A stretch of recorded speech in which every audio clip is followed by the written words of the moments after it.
हम अपनी जान के दुश्मन को अपनी जान कहते हैं। हम अपनी जान के दुश्मन को अपनी जान कहते हैं। मोहब्बत की इसी मिट्टी को हिंदुस्तान कहते हैं, हिंदुस्तान कहते हैं। जो दुनिया में सुनाई दे उसे कहते हैं खामोशी, जो आंखों में दिखाई दे उसे तूफान कहते हैं। जो ये दीवार का सुराख है साहब, जो ये दीवार का सुराख है, चाइना, अमेरिका, पाकिस्तान साजिशों का हिस्सा है, मगर हम इसे अपने घर का रोशनदान कहते हैं, अपने घर का रोशनदान कहते हैं। परम सम्माननीय निर्णायक मंडल के सदस्यों, सभा में उपस्थित सभी गणमान्य व्यक्ति, मैं नेहा वर्मा देश प्रेम और राष्ट्र निर्माण के उपलक्ष्य पर अपने कुछ विचार आप सभी के साथ साझा करना चाहूंगी। आज़ादी का असली मतलब वही समझ सकता है जिसने कभी गुलामी की हो। हम सौभाग्यशाली हैं कि हमने स्वतंत्र भारत में जन्म लिया। यूं तो आज़ादी की लौ 1857 में ही जल चुकी थी, जो वर्षाल बनकर 1947 में हमारे देश को आज़ाद कराई। प्राचीन, मध्यकालीन और वर्तमान भारत के उदाहरणों से स्पष्ट करना चाहूंगी कि जब हम फिरंगियों के फेरे में फंस गए थे तो रंग दे बसंती चोला की एक आवाज पर टोलों के टोले उमड़ आते थे और उनके वंदे मातरम के नारों से खून में आने वाला 5-5 डिग्री का तूफान अंग्रेजी शासकों की जड़ों में तूफान ला देता था। लोग मर जाते थे, मिट जाते थे, फांसी चढ़ जाते थे, तो वो भी अपनी देशभक्ति साबित कर रहे होते थे, क्योंकि ये उस दौर की देशभक्ति की कसौटी थी।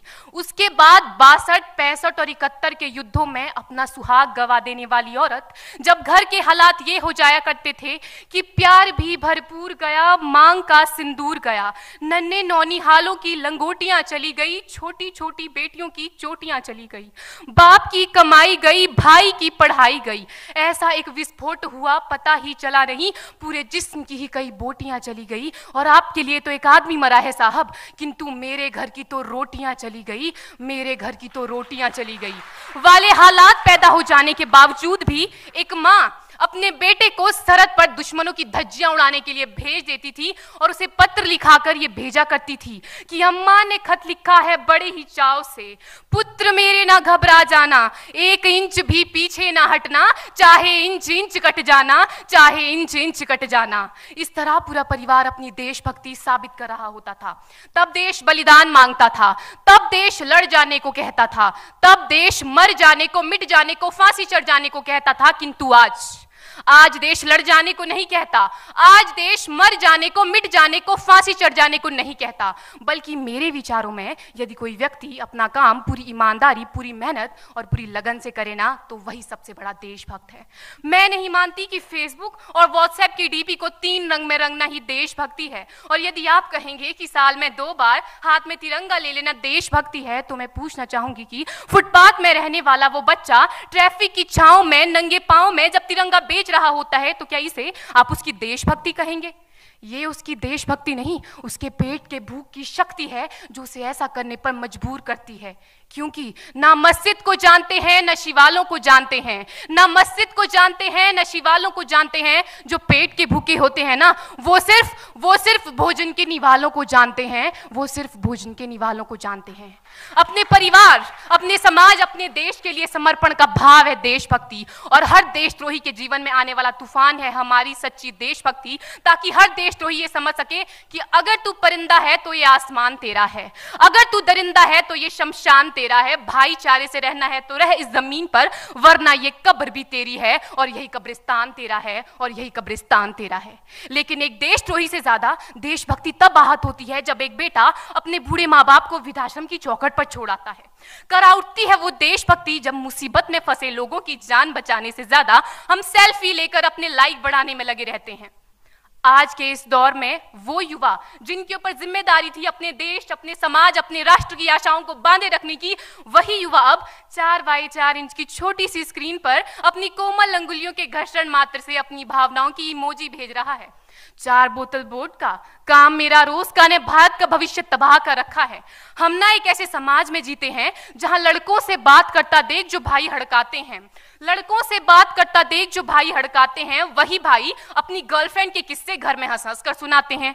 और मैं बता दूं, महिला सुरक्षा के मामले में हम आज भी 4थे नंबर पर आते हैं।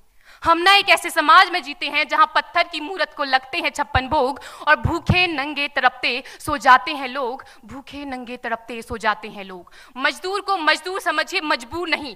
गरीब को काम दीजिए, दान नहीं। और अगर दान देने के इच्छुक हैं तो जीते जी रक्तदान दीजिए और मरने के बाद अंग दान देकर किसी मरते हुए को जीवन दान दीजिए। यही सच्ची देशभक्ति और यही सच्चा राष्ट्र प्रेम है।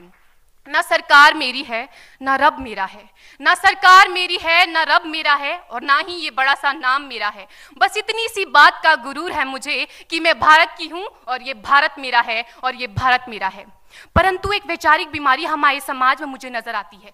कहा जाता है हम दुनिया के सबसे बड़े लोकतंत्र हैं, जहां हिंदू पैदा होते हैं, मुस्लिम, सिख और ईसाई भी पैदा होते हैं, लेकिन बदकिस्मती है अब इंसान पैदा नहीं होते। और मेरे विचारों में ना हिंदू की जरूरत है ना मुसलमान की जरूरत है।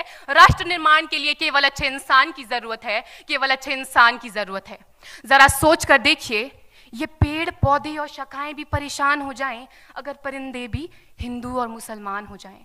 एक शैक्षणिक बीमारी भी हमारे समाज में मुझे नजर आती है, और बड़े ही आश्चर्य की बात है जिस देश ने पूरी दुनिया को तक्षशिला और नालंदा देकर के विश्वविद्यालय शिक्षा की बुनियाद रखी, आज विश्व के 100 सर्वश्रेष्ठ विश्वविद्यालयों में हमारा एक भी विश्वविद्यालय खड़ा नहीं हो पाता। जहां एक और हमारे पास IIT, IIM और NIT जैसे शिक्षण संस्थान हैं, तो वहीं दूसरी ओर इस देश के गरीबों को बेरोजगारी की जमात में खड़ा करने के लिए उनके हाथ में सर्व शिक्षा अभियान का झुंझुना पकड़ा दिया जाता है।